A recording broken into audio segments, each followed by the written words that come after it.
Hello students. तो आज से हम लोग न्यू चैप्टर स्टार्ट करेंगे। पिछले क्लास में जो चैप्टर चल रहा था आयनिक साम्यावस्था हम लोग पढ़ रहे थे, वो पिछले क्लास में ख़त्म हो गया था। आज से हम लोग न्यू चैप्टर ऊष्मागतिकी यानी कि थर्मोडायनेमिक्स हम लोग पढ़ना शुरू करेंगे। आज पहला लेक्चर है ऊष्मागतिकी चैप्टर का। चलिए मेरे साथ आप लोग हेडिंग लगाइए और कॉपी और पेन लेकर के बैठिए और सोचते समझते हुए अपना नोट्स भी बनाइएगा। मेरे साथ आप लोग हेडिंग लिखेंगे ऊष्मागतिकी।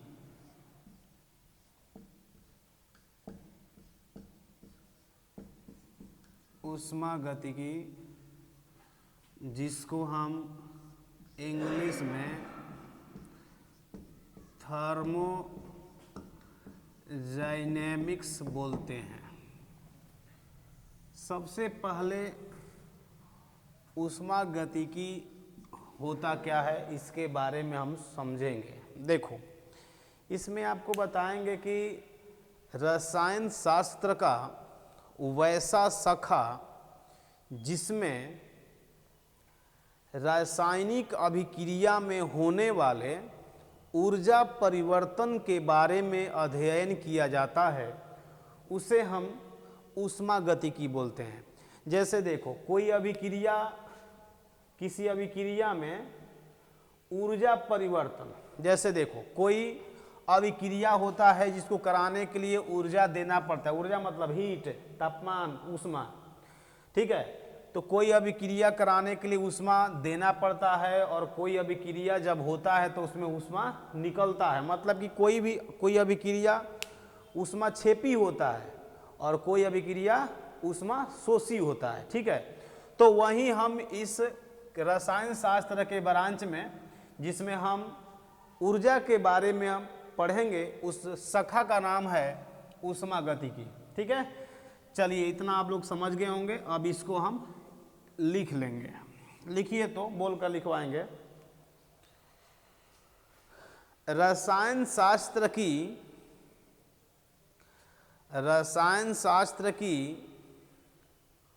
वह शाखा,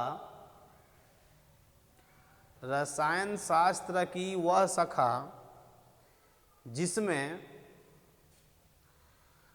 रासायनिक अभिक्रिया में होने वाले, जिसमें रासायनिक अभिक्रिया में होने वाले ऊर्जा परिवर्तन के बारे में, ऊर्जा परिवर्तन के बारे में अध्ययन किया जाता है, अध्ययन किया जाता है, ऊष्मागतिकी कहलाता है। ऊष्मागतिकी कहलाता है। हो गया। चलिए, ऊष्मागतिकी का परिभाषा तो आप समझ गए कि इस चैप्टर में हम क्या पढ़ेंगे, ठीक है। अब आते हैं इस चैप्टर को पढ़ने के लिए कुछ पद है जिसके बारे में आपको जानकारी होना चाहिए। अगर उस सब के बारे में जानकारी नहीं है तो आपको ये चैप्टर समझ में नहीं आएगा। तो पहला नंबर है निकाय। निकाय जिसको इंग्लिश में हम सिस्टम बोलते हैं। सिस्टम। तो सिस्टम क्या होता है, पहले इसके बारे में समझेंगे। अच्छा, एक बात बताइए, ये तो आपको पता है ना कि ये पूरा वर्ल्ड को क्या बोलते हैं, पूरे जितना भी ऊपर नीचे जब भी है सबको मिलाकर क्या बोलते हैं, ब्रह्मांड बोलते हैं, ठीक है। हम लोग भी ब्रह्मांडे में है, पूरा सब कुछ ब्रह्मांडे में है जी, सब कुछ ब्रह्मांड में है, ठीक है। तो आपको बताएंगे कि ब्रह्मांड का वह भाग जिसके, ब्रह्मांड का वह भाग जिसके ऊष्मागतिकी का अध्ययन करेंगे, उस ब्रह्मांड के भाग को हम निकाय कहते हैं। मतलब मान लीजिए कि हमको अगर मेरे पर आप ऊष्मा गतिकी का अध्ययन करेंगे तो हम बोलेंगे कि हमको निकाय बोलिए। अगर हम इस ऊष्मा गतिकी मान लीजिए कि पेन का अध्ययन कर रहे हैं तो इस पेन को हम निकाय बोलेंगे। मतलब कि जिसका हम ऊष्मा गतिकी का अध्ययन करेंगे, ठीक है, उस ब्रह्मांड के भाग को क्या बोलेंगे? निकाय बोलेंगे। निकाय हम किसी को भी मान सकते हैं। हाँ, एक बात और समझिएगा, ब्रह्मांड का वह भाग है जिसको आप निकाय मान लिए हैं, बट निकाय किसी को मान सकते हैं। हमको मान लीजिए, पेन को मानिए, किसी को भी मान सकते हैं, आपको भी हम मान सकते हैं, ठीक है। तो ब्रह्मांड का वह भाग जिसके ऊष्मा गतिकी का अध्ययन किया जाता है उसे क्या बोलते हैं? निकाय बोलते हैं। और निकाय को छोड़कर ब्रह्मांड का जो भाग बच गया है उसको हम बोलते हैं परिवेश। याद रखिएगा, निकाय को छोड़कर ब्रह्मांड का जो शेष भाग बचेगा ना उसको हम क्या बोलेंगे? परिवेश बोलेंगे। जैसे देखिए, मान लीजिए कि इस पेन को हम निकाय मान रहे हैं। क्या मान रहे हैं? निकाय। तो अब हम जब इसको निकाय मान लिए ना तो हमको अब परिवेश बोलिएगा, और जब हमको आप निकाय मानेंगे तब इसको हम परिवेश बोलेंगे। समझ रहे हो मेरी बात? जिसको आप निकाय मानेंगे उसको छोड़कर ब्रह्मांड का जितना भी भाग बचेगा क्या बोलेंगे? उसको परिवेश बोलेंगे। समझ में आया? चलो, आया तो आप निकाय का परिभाषा लिखो। लिखिए,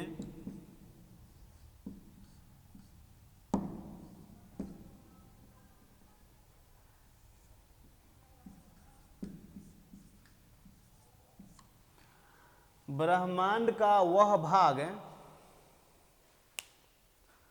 ब्रह्मांड का वह भाग जिसके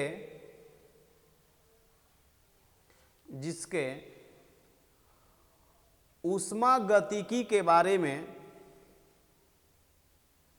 ब्रह्मांड का वह भाग जिसके ऊष्मा गतिकी के बारे में अध्ययन किया जाता है, अध्ययन किया जाता है,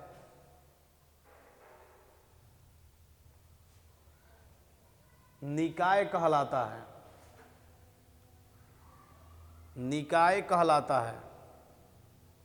सही है?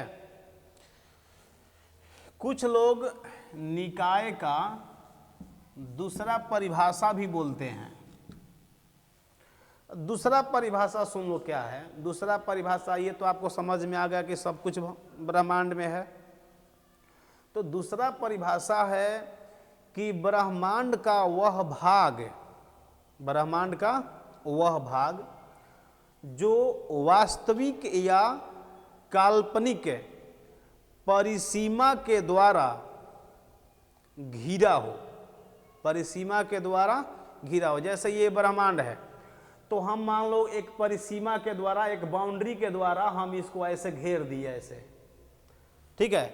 तो आप जब इसको बाउंड्री के द्वारा, बाउंड्री को हम परिसीमा बोलते हैं, जैसे जानते हैं ना क्रिकेट मैच होता है बाउंड्री के बाहर अंदर ये सब, तो जब ऐसे हम एक बाउंड्री दे दिए ऐसे, तो ये वास्तविक भी हो सकता है और ये काल्पनिक, हम मान भी सकते हैं कि ये बाउंड्री है, ठीक है।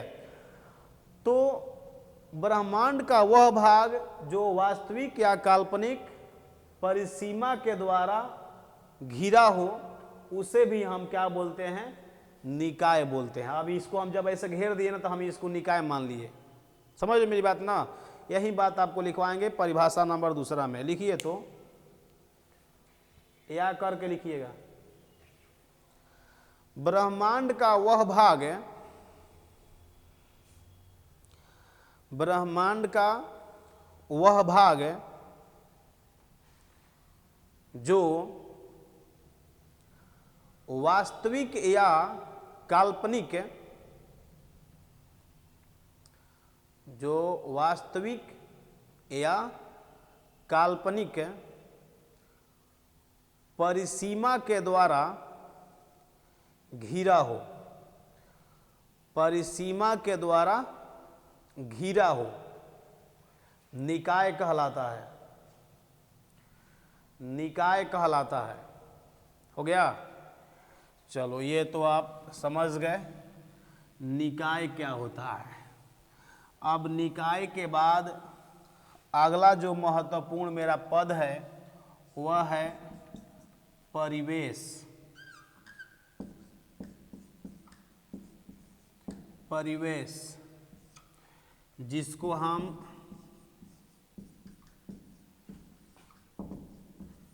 सराउंडिंग बोलते हैं, ठीक है। तो इसका परिभाषा आप लोग अपने से भी लिख सकते हैं कि ब्रह्मांड का वह भाग जो निकाय को छोड़कर बच गया है परिवेश कहलाता है। नहीं समझे? कुछ है नहीं जी, सब तो क्या हम बोले, इतना सब इजी है, कुछ है ये सब में। अभी तो स्टार्टिंग है, ये आज पहला लेक्चर है। आज लिखिए तो, ब्रह्मांड का वह शेष भाग, ब्रह्मांड का वह शेष भाग जो निकाय को छोड़कर, जो निकाय को छोड़कर बच गया है परिवेश कहलाता है। परिवेश कहलाता है। चलिए अब हम आते हैं ब्रह्मांड को।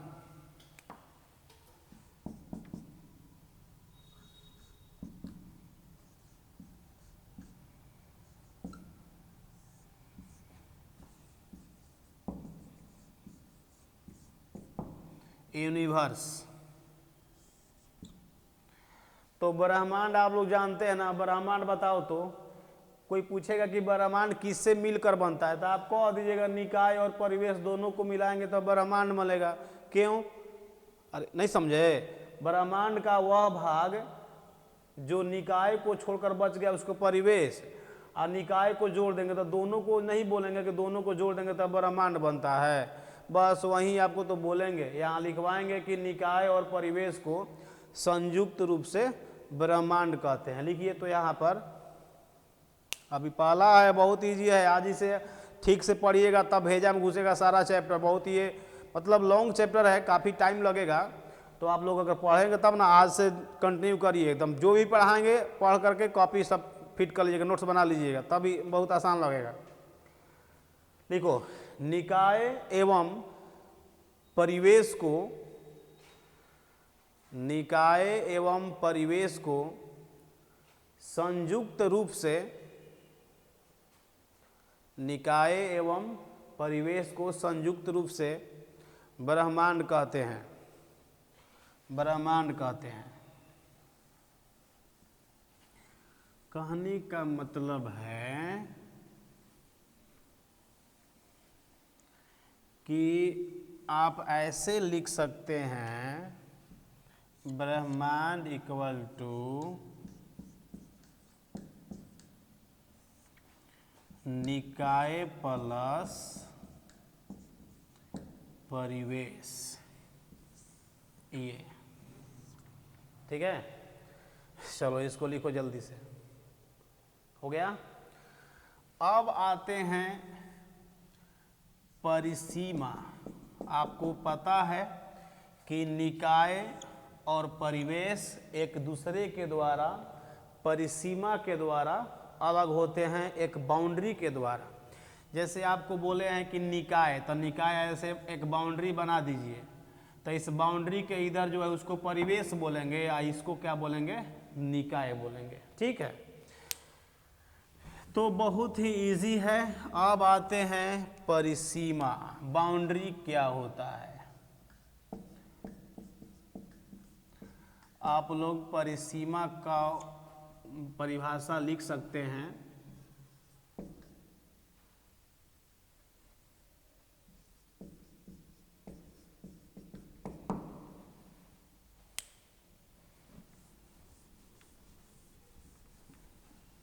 लिखिए तो,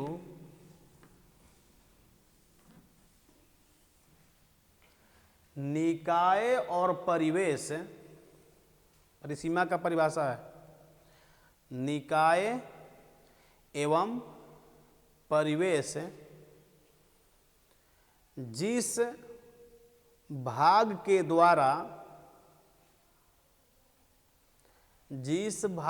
द्वारा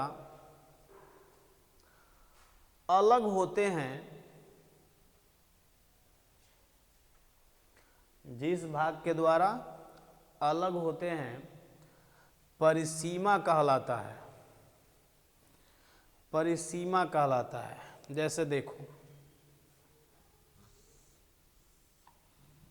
यहाँ पर ये है, इसमें हम लिए हैं गैस को, ठीक है, गैस है। देखो तो अब गैस है तो क्या ये चारों तरफ से बंद है ना, ये चारों तरफ से बंद है कि नहीं है, बंद है। तो बंद है तो इसको हम बोलेंगे ना कि यह निकाय है, यह निकाय है, ठीक है। और निकाय जब इसको मान लिए तो इसके बाहर में जितना भी भाग है उस सबको क्या बोलेंगे हम, परिवेश बोलेंगे, वो सबको क्या बोलेंगे, परिवेश। तो बताओ तो निकाय और परिवेश क्या इस बाउंड्री के द्वारा, ये जो बाउंड्री है ऐसे, क्या इसके द्वारा ही दोनों अलग है? तो हम इसको बोलेंगे कि यह परिसीमा है, क्योंकि इसी बाउंड्री के द्वारा तो दोनों अलग है। अगर ये नहीं रहता तो दोनों मिल जाता है एक दूसरा में। समझ रहे मेरी बात ना? तो परिसीमा समझ में आ गया। दोनों को, निकाय और परिवेश को जो अलग करने वाला भाग होता है उसको हम परिसीमा बोलते हैं। आया समझ में? चलो इसको भी आप स्क्रीनशॉट ले सकते हैं। हो गया? चलो इतना तो आपको समझ में आ गया होगा। अब हम आते हैं निकाय कितने प्रकार के होते हैं। निकाय, ये वाला सिस्टम, निकाय कितने प्रकार के होते हैं इसके बारे में हम पढ़ेंगे। निकाय के प्रकार,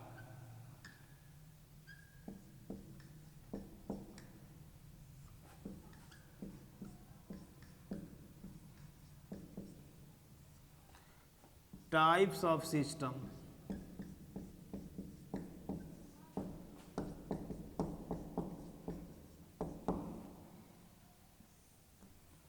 ठीक है। इसमें पहला नंबर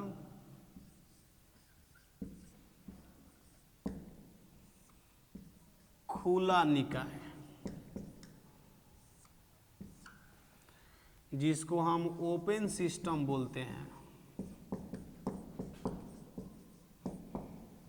ओपन सिस्टम,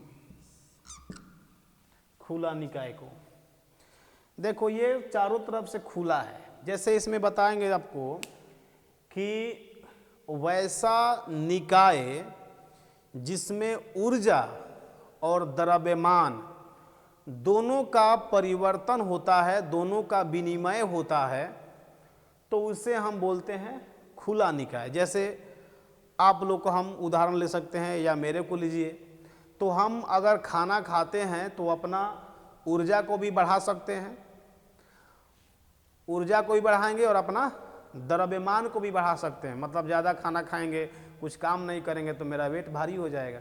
समझ रहे हो?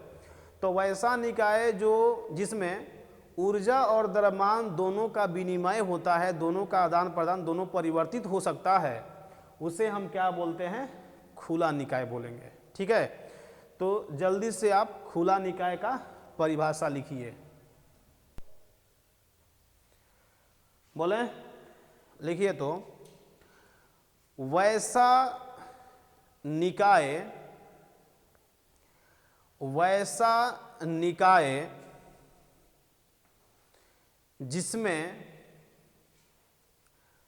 परिवेश के साथ है, जिसमें परिवेश के साथ है ऊर्जा एवं द्रव्यमान का, ऊर्जा एवं द्रव्यमान का विनिमय होता है,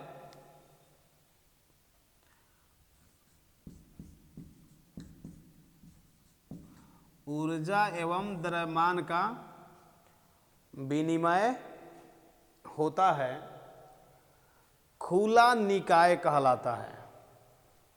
खुला निकाय कहलाता है। जैसे देखो, हम खुला निकाय का उदाहरण है। क्यों? क्योंकि हम अपना ऊर्जा और द्रव्यमान दोनों को हम विनिमय कर सकते हैं। नहीं समझा? परिवेश के साथ, मतलब कि हम परिवेश को दे भी सकते हैं, ले भी सकते हैं। खाना खाएंगे तो बढ़ेगा, समझ रहे हो, काम करेंगे तो घटेगा। तो हम ऊर्जा और द्रव्यमान दोनों का आदान प्रदान कर सकते हैं, तो हम खुला निकाय का उदाहरण हो जाएंगे। ठीक है ना? चलिए अब आते हैं, एक छोटा सा पैराग्राफ चेंज करके लिखिएगा। खुला निकाय में पैराग्राफ को चेंज करके लिखिए। बोले, लिखिए, खुला निकाय में, खुला निकाय में निकाय और परिवेश, निकाय एवं परिवेश पारगम्य, पारगम्य नहीं लिखने का जी,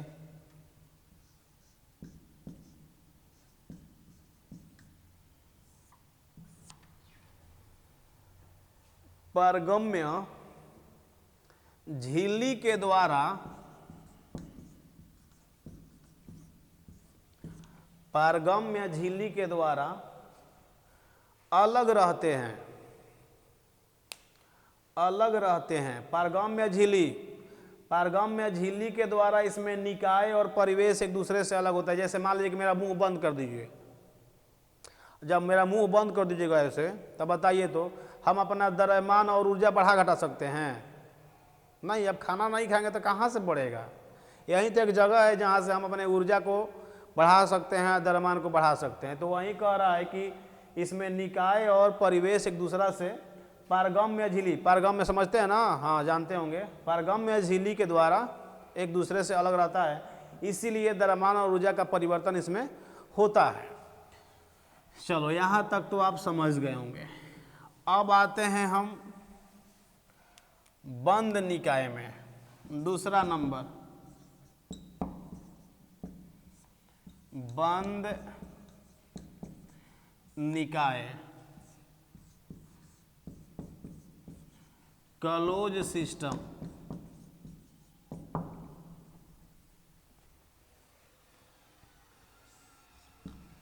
क्लोज सिस्टम लिखिएगा, पहले सुन लो। ये कह रहा है कि ये निकाय बंद निकाय है। ठीक है, तो थोड़ा सा सुन लीजिएगा ध्यान से। इसमें बताएंगे कि वैसा निकाय, वैसा निकाय जिसमें ऊर्जा का परिवर्तन होता है लेकिन द्रव्यमान का परिवर्तन नहीं होता है। नहीं समझा? मतलब कि द्रव्यमान, जैसे देखो, मेरे मुंह को आप बंद कर दीजिए, बंद हो गया, खाना आप खा नहीं सकते हैं, तो मेरा द्रव्यमान बढ़ेगा नहीं। लेकिन बताइए, जब मुंह को बंद कर देंगे द्रव्यमान तो नहीं बदलेगा। लेकिन अगर हम सूर्य के प्रकाश में रहेंगे, तो आप जानते हैं ना कि सूर्य के प्रकाश के जो आता है उसमें भी ऊर्जा रहता है। नहीं, तो हम सूर्य के प्रकाश में बैठेंगे तो हमको ऊर्जा तो मिलेगा ना, लेकिन द्रव्यमान मेरा नहीं बढ़ेगा। तो आपको यहाँ बोलेंगे कि निकाय का वैसा प्रकार जिसमें ऊर्जा का परिवर्तन होगा लेकिन द्रव्यमान का परिवर्तन नहीं होगा, तो उसको क्या बोलेंगे? हम बंद निकाय बोलेंगे। ठीक है, लिखिएगा परिभाषा। वैसा निकाय, वैसा निकाय जिसमें परिवेश के साथ, जिसमें परिवेश के साथ ऊर्जा का विनिमय होता है, ऊर्जा का विनिमय होता है, लेकिन द्रव्यमान का विनिमय नहीं होता है। जिसमें परिवेश के साथ ऊर्जा का विनिमय होता है लेकिन द्रव्यमान का विनिमय नहीं होता है, बंद निकाय कहलाता है, बंद निकाय कहलाता है। अब ध्यान दो, बंद निकाय तो आप समझ गए, लेकिन ऐसा क्यों होता है कि ऊर्जा का परिवर्तन हो सकता है लेकिन द्रव्यमान का क्यों नहीं होता है? तो आपको एक हम पैराग्राफ चेंज करके लिखवाएंगे। चलिए पैराग्राफ को चेंज कीजिए, चेंज कर दिए, लिखो पैराग्राफ चेंज करके। इसमें निकाय एवं परिवेश, निकाय एवं परिवेश अर्ध पारगम्य झिल्ली के द्वारा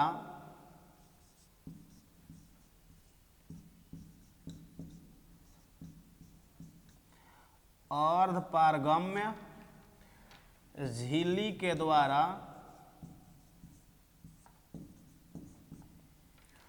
अलग रहते हैं। अर्ध पारगम्य झिल्ली के द्वारा अलग रहते हैं, अर्ध पारगम्य झिल्ली, ठीक है। अब अर्ध पारगम्य झिल्ली समझो, इसमें क्या होता है, ओपन वाला में पारगम्य झिल्ली होता है, मतलब पूरा खुला रहता है, और इसमें कह रहा है कि पूरा खुला नहीं रहता, अर्ध आधा खुला रहेगा, ठीक है। जैसे अर्ध पारगम्य झिल्ली का उदाहरण हो जाएगा, प्याज आप लोग छिलते होंगे, तो देखो प्याज जब छिलिएगा ना, तो जब छिलिएगा तो एक देखना नीचे में एक पतला सा झिल्ली रहता है, उजला व्हाइट, नहीं समझा? तो पतला सा जो झिल्ली है ना, वह अर्ध पारगम्य झिल्ली है। उसमें द्रव्यमान पास नहीं करेगा, लेकिन पानी पास कर सकता है, उसमें वाटर, जल पास कर देगा। आप लोग बॉयल एग खाते होंगे, बॉयल अंडा, ठीक है। तब बॉयल एग भी देखिएगा, बॉयल एग को धीरे धीरे अगर छिलका हटाएंगे ऊपर का ना व्हाइट वाला, तो एक नीचे में भी पतला सा झिल्ली मिलेगा।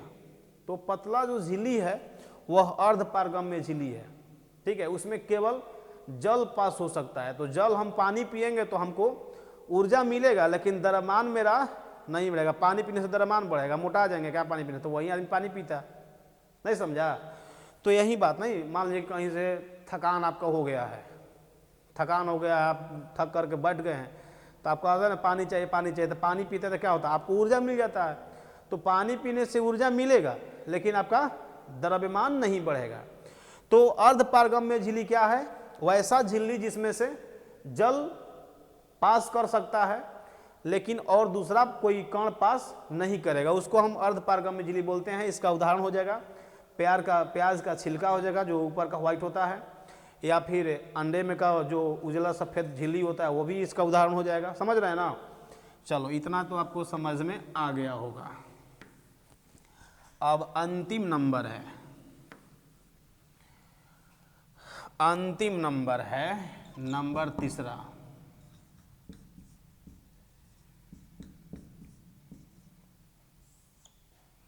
विलगित निकाय।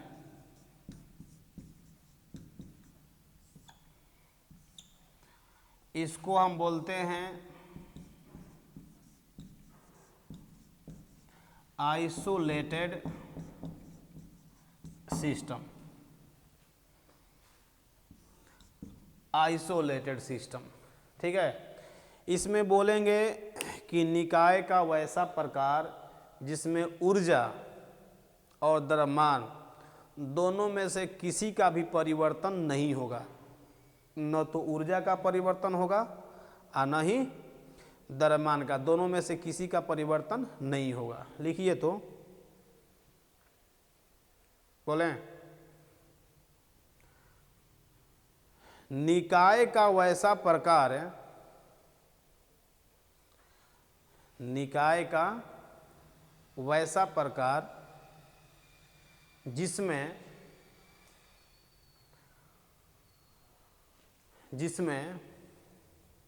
परिवेश के साथ है,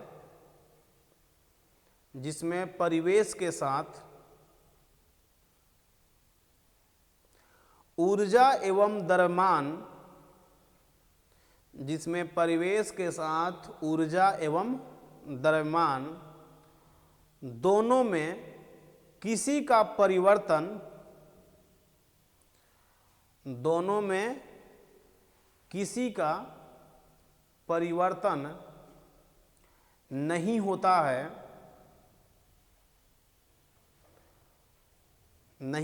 है, बेलगित निकाय कहलाता है। बेलगित निकाय कहलाता है। ठीक है, तो चलिए आज हम यहीं पर रुकते हैं। मिलेंगे आपसे हम कल के क्लास में। तब तक के लिए ओके, थैंक यू।